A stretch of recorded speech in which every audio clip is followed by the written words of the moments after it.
I intervened in a playground situation that no one else would handle, and somehow, I'm the only one being blamed for what happened next. The security footage showed everything. The timestamp read 3:14 p.m., Thursday afternoon, and there I was, a grown man grabbing a 9-year-old boy by the shoulders in the middle of Riverside Park. The detective slid the printout across the table, his expression unreadable. "Want to explain this, Mr. Donovan?" I stared at the grainy image, my stomach turning to ice. Because what the footage didn't show was the 12 seconds before that moment. What it didn't show was why. I'd been a teacher for 11 years, 4th grade, Lincoln Elementary. I knew how to handle kids, knew the protocols, knew the invisible lines you never crossed. Touch was regulated, documented, witnessed. You didn't grab students. You didn't physically intervene unless someone was in immediate danger. But that Thursday, none of my training prepared me for what I saw happen on that playground, or for how quickly doing the right thing would destroy everything I'd built. My name is Daniel Donovan. I'm 38, divorced 3 years, no kids of my own.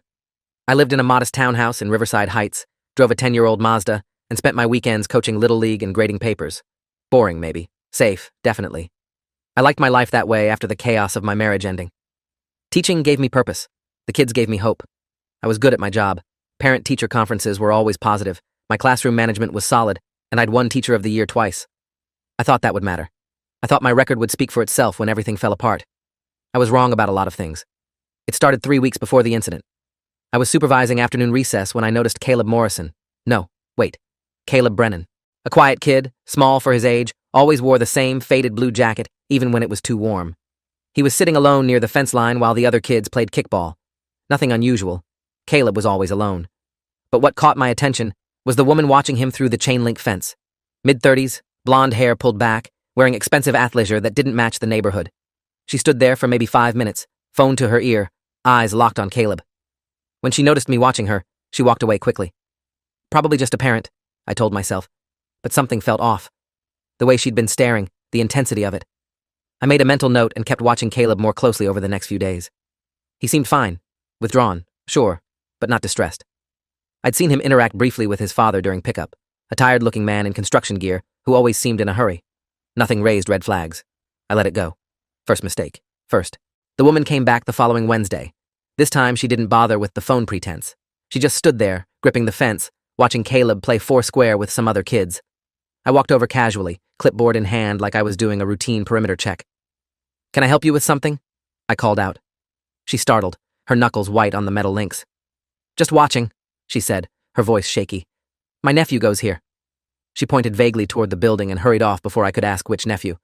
I reported it to Principal Gregory Ashford that afternoon. He was a bureaucrat first, educator second, all policies and paperwork and liability concerns. "Did she threaten anyone?" he asked. "No, but I'll." "Then there's nothing to document.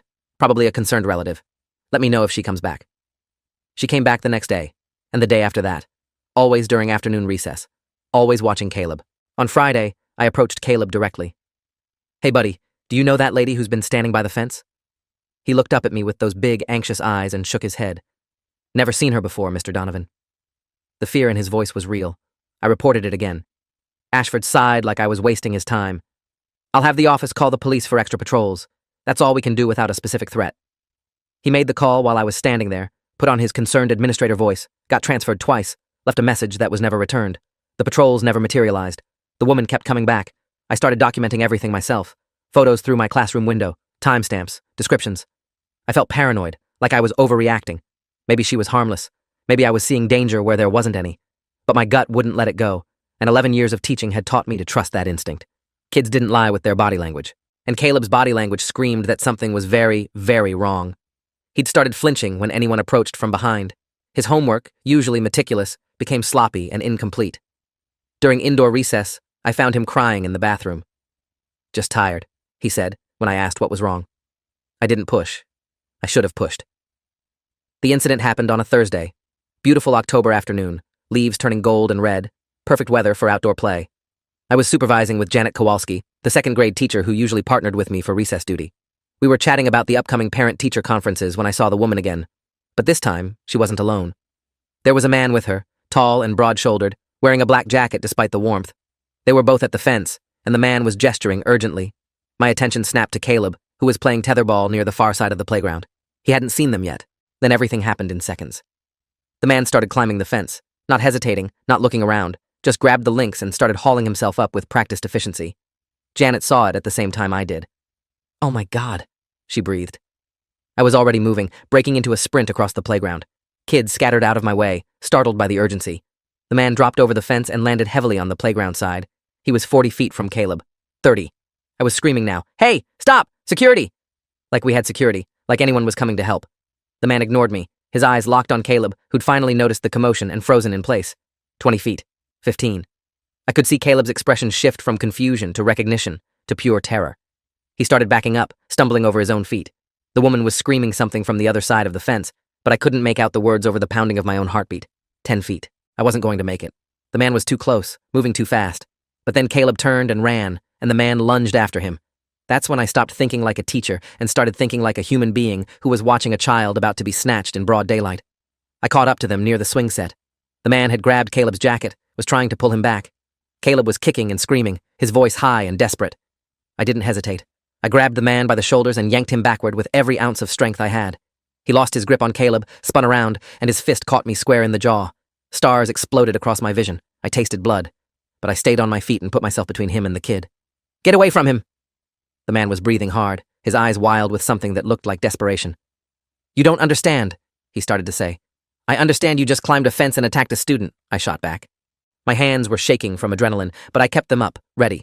Behind me, I could hear Janet herding the other kids toward the building, her voice shrill with panic. "Police are coming!" she shouted. The man looked between me and Caleb, calculating. Then he made his choice. He turned and ran back toward the fence, scaled it like it was nothing, and disappeared with the woman into a silver SUV parked on the street. I didn't get the license plate. I was too busy turning to check on Caleb, who had collapsed onto his knees and was sobbing so hard he could barely breathe. The police arrived 11 minutes later. I timed it because I was checking my watch obsessively, my jaw throbbing, Caleb still crying in my arms while Janet tried to keep the other kids calm. Officer David Reeves took my statement first. Mid-40s, looked exhausted, wrote everything down in careful print. "You physically engaged with the suspect?" he asked. He was trying to take the kid. I stopped him. "Did you identify yourself as school staff?" I was screaming. I was clearly supervising. "Yes." He wrote that down too. Then they took Caleb to the office to call his father. I watched the boy go, still shaking, and felt a knot of dread form in my chest. I'd done the right thing. I'd protected a student. So why did Reeves keep looking at me like I was the one who'd done something wrong? Caleb's father arrived 30 minutes later. His name was Richard Brennan, and he looked like he'd aged 10 years since I'd last seen him at pickup. He went straight to Caleb, who threw himself into his father's arms. They spoke in hushed, urgent tones, while Principal Ashford hovered nearby, wringing his hands. I stayed back, giving them space, my jaw starting to swell. Then Richard looked over at me, and his expression was impossible to read. "Thank you," he said quietly. "You saved my son's life." Those words should have been a relief. Instead, they felt like a warning. The school district put me on paid administrative leave the next morning. "Standard protocol," Ashford explained, not meeting my eyes. "Anytime there's a physical altercation involving staff and a non-student, we have to investigate. You understand?" I didn't understand. I'd stopped an attempted kidnapping. I was the victim of assault. My jaw was purple and swollen. But arguing wouldn't help, so I nodded and went home. The investigation, they said, would take 2 weeks. It took 6. During that time, I wasn't allowed on school grounds. Wasn't allowed to contact other staff except through official channels. I was in limbo, watching my life unravel in slow motion, while I waited for someone to tell me it was okay to return to normal. The detective showed up at my house on a Monday morning, 3 days into my suspension. His name was Lawrence Pierce, Homicide and Special Victims Unit, 15 years with the department. He was younger than I expected, maybe early 30s, with sharp eyes that didn't miss anything.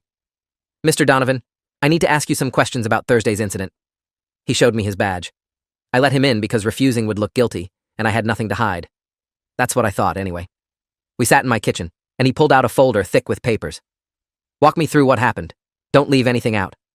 I went through it again. The woman at the fence, the weeks of surveillance, my reports to Ashford, the man climbing over, my intervention. Pierce listened without interrupting, making notes. When I finished, he slid a photo across the table. It was the security camera image, me with my hands on the boy's shoulders. "This was taken about 15 seconds after the suspect fled," Pierce said. "Can you explain what you were doing here?" "Comforting him. He was having a panic attack." "Your hands are on his shoulders." "He was hyperventilating. I was trying to calm him down." Pierce studied me for a long moment. "And you're aware that school policy prohibits that kind of physical contact?" The question felt like a trap. "The policy allows for physical contact in emergency situations where a student's safety is at risk." Was this an emergency situation? He'd just been attacked. "Yes." Pierce made another note. The thing is, Mr. Donovan, we're trying to establish a timeline, and some details aren't adding up. You say you saw this woman watching the victim for 3 weeks prior to the incident? Yes. I documented it. Took photos. I'd like to see those. I pulled out my phone, showed him the gallery I'd created. Pierce scrolled through, his expression neutral. These were taken from inside the school building? From my classroom window, yes. During school hours? During my planning period and recess supervision? Did you have permission to photograph individuals off school property? The question blindsided me. I was documenting a potential threat to a student. I understand your reasoning. I'm asking about the legality. Pierce's voice remained even, professional. Taking photographs of someone without their knowledge or consent, even from school property, enters a gray area, especially when it's repeated over multiple days. I felt my face flush. Are you serious right now? I was trying to protect a kid. I believe you, but I need to document everything for the investigation. You understand how this works? I didn't, actually. I was a teacher, not a cop. But the way Pierce was looking at me made my skin crawl. Am I under investigation? Everyone involved is under investigation. Standard procedure. He asked me about my relationship with Caleb. Had I ever spent time with him alone? Had I ever contacted him outside school? Had any parents raised concerns about my behavior? Each question felt more invasive than the last. I answered honestly. No, no, and no. I'd never crossed a line. I'd never even been accused of it. My record was spotless. Pierce wrote it all down. One more thing, he said as he was leaving. The suspect, the man who climbed the fence. Did you get a good look at him? Enough to know I'd never seen him before. Early 30s, maybe 6'2", built like he worked out. Dark hair, stubble. No distinguishing marks. It happened fast. I was focused on stopping him, not memorizing his appearance. Pierce nodded slowly. Thing is, we ran the description. Cross-referenced with known offenders in the area. Nothing came up. No reports of similar attempts at other schools. It's like he doesn't exist. Then check the SUV, silver, newer model. We're working on it. But Mr. Donovan, I'll be honest with you. This case has some unusual elements. The timing, the coordination, the fact that the victim's father seems reluctant to press charges against you. That stopped me cold. Against me? For what? Assault. You admitted to physically grabbing the suspect. Technically, that's assault. And then there's the contact with the minor afterward. I couldn't breathe. The walls of my kitchen seemed to close in. I saved that kid's life. I believe you think that. Pierce's tone had shifted, just slightly. Less neutral, more evaluative. But perception and reality don't always align. We have to investigate all possibilities. What possibilities? My voice came out strangled. That maybe things didn't happen exactly the way you remember? That maybe your intentions, however good, crossed some boundaries? That maybe the suspect's identity matters less than your response to the situation? You think I'm lying. I think everyone remembers things through their own lens. I'll be in touch. He left me sitting there, my jaw throbbing, my career in pieces, and a new fear blooming in my gut. They were investigating me. Not just my actions, my character, my motives, my entire professional life. I called my union rep that afternoon. Her name was Diana Fletcher, and she'd been doing this work for 23 years. She listened to everything, asked clarifying questions, then sighed. Daniel, I'm going to be straight with you. You did the right thing in the moment, but you also created massive liability for the district. The photos, the physical intervention, the aftermath, every step opens you up to potential claims. Claims from who? I'm the victim here. From the district, from the parents, potentially from the suspect if they ever identify him and he claims you used excessive force. This is insane. This is reality. School districts are terrified of lawsuits. They'll throw anyone under the bus to protect themselves. We need to build your defense now. Diana spent 2 hours on the phone with me, documenting everything, advising me not to speak to anyone without her present. She requested copies of all internal communications, security footage, witness statements. The good news is, you have Janet Kowalski as a witness. She'll corroborate your version of events. The bad news is, Principal Ashford is already trying to distance the school from the incident. His initial report to the district doesn't mention your repeated warnings about the woman. It makes it look like you overreacted to a one-time occurrence. I felt sick. He's covering his own ass. Obviously, which means we need documentation proving otherwise. Do you have copies of the emails you sent him? I didn't email. I told him in person. Then it's your word against his. Diana's frustration bled through the phone. Daniel, please tell me you kept some kind of record. I hadn't. I'd trusted the system. I'd trusted that doing the right thing and following the chain of command would be enough. I'd been naive. What do I do now? You cooperate fully with the police investigation. You don't talk to reporters. You don't post about this online. And you pray that Richard Brennan stays in your corner, because right now his testimony is the only thing standing between you and serious legal trouble. Richard called me that night. His voice was rough, exhausted. Mr. Donovan, I need to tell you something. My heart sank. Okay. The police asked me if I wanted to press charges against you for making contact with Caleb after the incident. I told them no. I told them you're a hero. The relief that flooded through me was almost painful. Thank you. Don't thank me yet. There's more you need to know. He paused, and I heard him take a shaky breath. The woman at the fence? That was my ex-wife, Caleb's mother. She lost custody 2 years ago due to substance abuse and neglect. She's not supposed to be within 500 feet of him. Everything clicked into place with horrible clarity. The man with her? Her boyfriend. Name's Kyle Thornton. He's got a record: assault, domestic violence, drug possession. She violated the restraining order, and now she's facing serious charges. But her lawyer is claiming that you traumatized Caleb by using excessive force, and they're trying to use that to argue for reduced charges against her. They're making you the villain to save her skin. My hands were shaking again. Can they do that? They can try. My lawyer says it's a weak argument, but they're desperate. Mr. Donovan, I'm sorry you got dragged into this. You did everything right, but my ex is trying to destroy you to avoid prison time. We talked for another 30 minutes. Richard explained the custody battle, the restraining order, the previous violations that had gone unpunished because his ex always had an excuse, always managed to talk her way out of consequences. I should have warned the school, he said. I thought the restraining order would be enough. I never imagined she'd try something this brazen. How's Caleb? Nightmares. He won't sleep alone. The therapist says it'll take time. Richard's voice cracked. But he's safe. Because of you. Whatever happens, don't forget that. The hearing was scheduled for 3 weeks later. School board review of my administrative leave, with potential termination on the table. Diana prepared me like I was going to trial. We gathered statements, organized evidence, built a timeline. Janet Kowalski provided a sworn affidavit supporting my account. Officer Reeves submitted his incident report, which was factual and thorough. But Principal Ashford's report painted a different picture, one where I'd acted rashly, violated protocol, and created liability for the district. Reading it felt like being punched in the stomach all over again. The night before the hearing, I couldn't sleep. I kept replaying the incident in my mind, questioning every choice. Should I have waited for the police? Should I have just blocked the man instead of grabbing him? Should I have never put my hands on Caleb afterward, even to comfort him? Every scenario I ran ended the same way, with me in this impossible position, punished for protecting a child. At 3 a.m., I got up and made coffee, sat at my kitchen table, and wrote down everything I wanted to say. Not the careful, lawyer-approved version Diana had prepared. The truth, raw and unfiltered. The hearing room was smaller than I expected.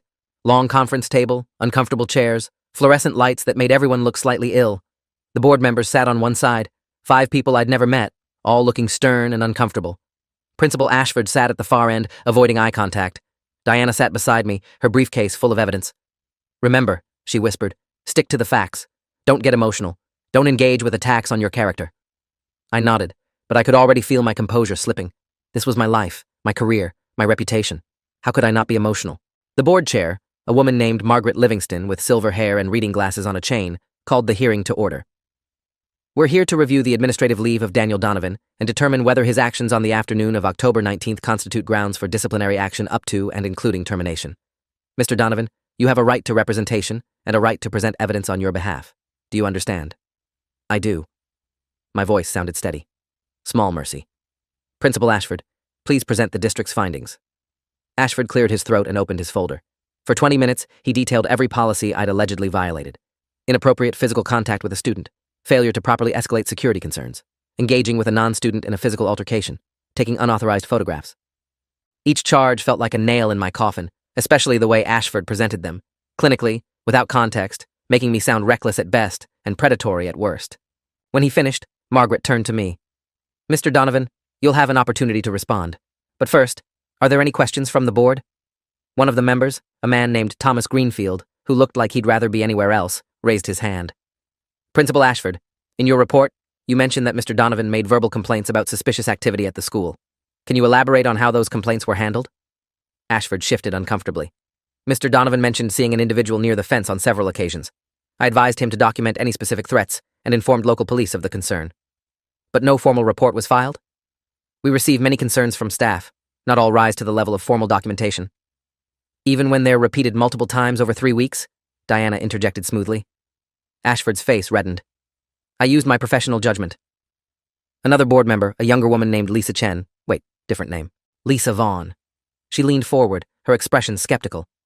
Mr. Donovan, I'd like to understand your decision-making process. When you saw the individual climbing the fence, why didn't you call for backup instead of engaging directly? I'd prepared for this question. There wasn't time. The individual was moving toward the student, who was showing clear signs of distress and recognition. Waiting even 60 seconds would have allowed the individual to reach the child. My priority was preventing an abduction. But by engaging physically, you put yourself and potentially other students at risk. I assessed the situation and acted according to my training for emergency scenarios. Your training includes physically restraining adults? Vaughn's tone had sharpened. Diana cut in before I could respond. If I may, the district's own emergency protocols state that staff are authorized to use reasonable force to protect students from imminent harm. The suspect had already breached school perimeters, demonstrated clear intent to access a specific minor, and physically grabbed that minor. Mr. Donovan's response was proportional and appropriate given the circumstances. The suspect also assaulted Mr. Donovan, Margaret noted, glancing at the medical report Diana had submitted. Yes, and yet Mr. Donovan is the one facing termination. Diana let that hang in the air. The board members exchanged glances. Ashford looked like he wanted to sink through the floor. The hearing continued for 2 more hours. We presented Janet's affidavit, Officer Reeves's incident report, photos of my injuries, the restraining order against Caleb's mother, documentation of her prior violations, a letter from Richard Brennan stating unequivocally that I'd saved his son. Each piece of evidence chipped away at the district's narrative, but I could see it wasn't enough. The board members kept circling back to the policies I'd violated, the liability I'd created, the precedent it would set if they excused my actions. They weren't thinking about justice. They were thinking about lawsuits and insurance premiums and protecting the district's reputation.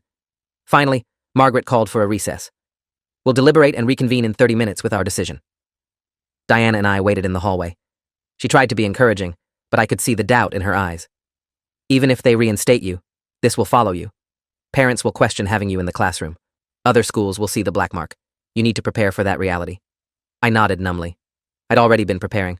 I'd started looking at jobs outside education, tutoring positions, private sector work, anything that didn't involve background checks that would flag a termination. Teaching was all I knew, all I'd ever wanted to do, and it was being taken from me for doing the right thing. When we reconvened, Margaret's expression was carefully neutral. The board has reached a decision. Mr. Donovan, your actions on October 19th, while well-intentioned, violated multiple district policies regarding physical contact and protocol escalation.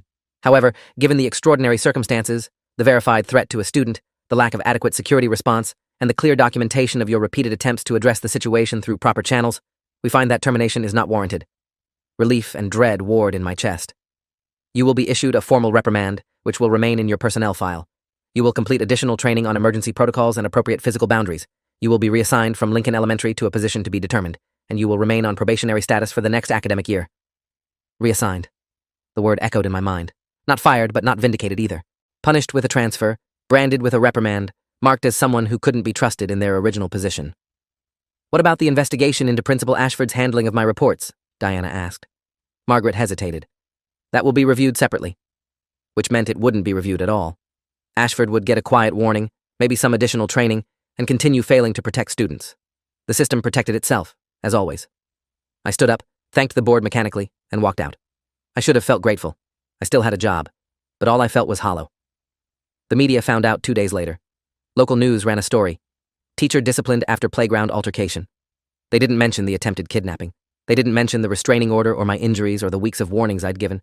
Just disciplined after altercation, with a photo of me looking haggard that someone must have taken outside the hearing. My phone started ringing. Reporters wanting my side of the story. Parents demanding to know if their children were safe. Anonymous calls telling me I was a predator who deserved to be in prison. I stopped answering. Richard called me through all of it. I gave a statement to the news, he said. Told them everything, but they're not interested in the truth.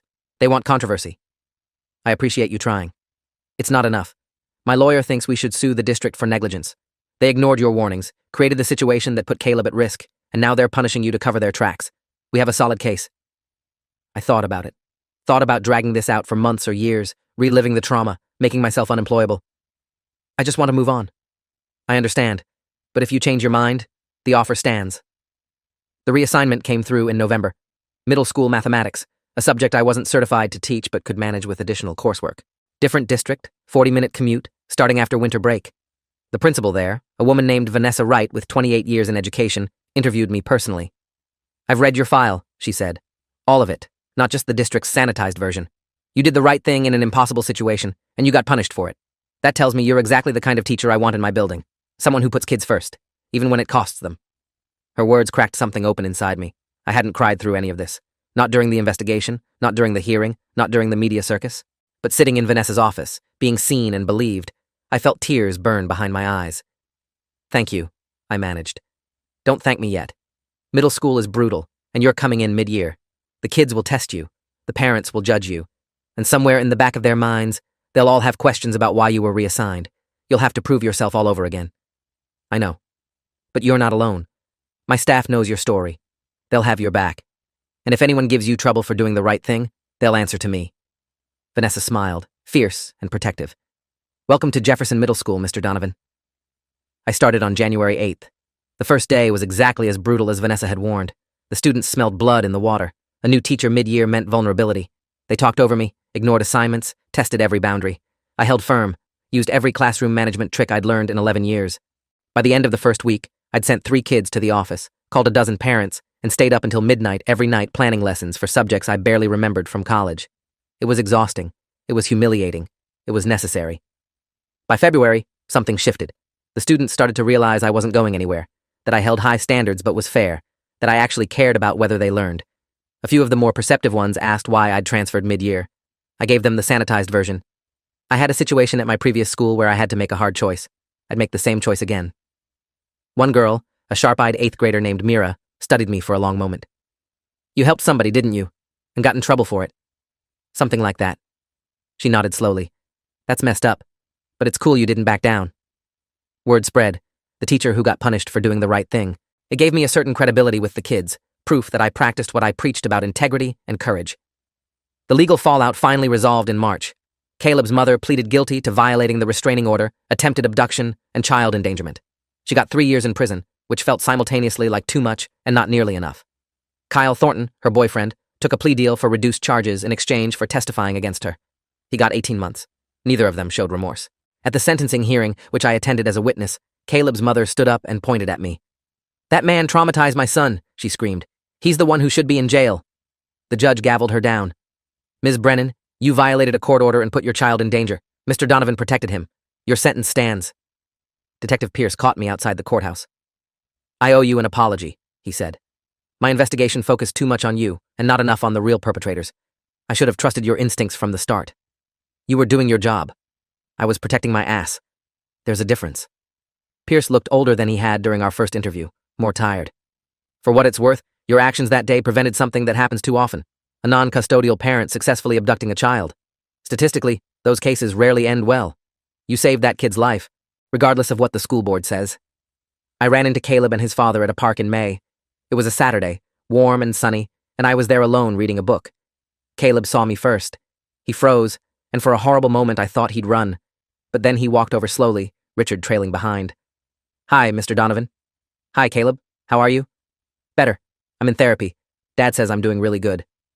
He looked healthier than I remembered, less haunted, more present. I'm glad to hear that. Caleb shifted his weight from foot to foot. I wanted to say thank you for what you did. Dad explained everything. You got in trouble because of me. No. I knelt down so we were eye level.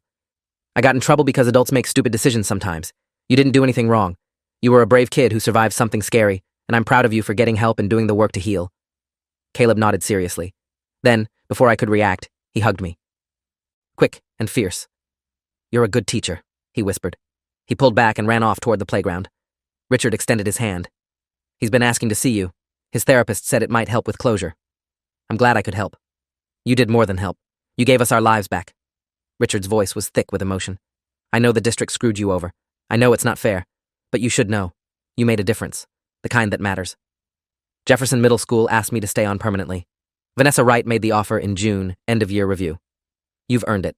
The students respect you, the parents trust you, and your test scores are solid despite the challenging circumstances. I'd be honored to have you on staff next year. Full certification support, curriculum of your choice, and a 3-year contract. I accepted. Not because middle school math was my passion, but because Vanessa had given me something the district never had, trust.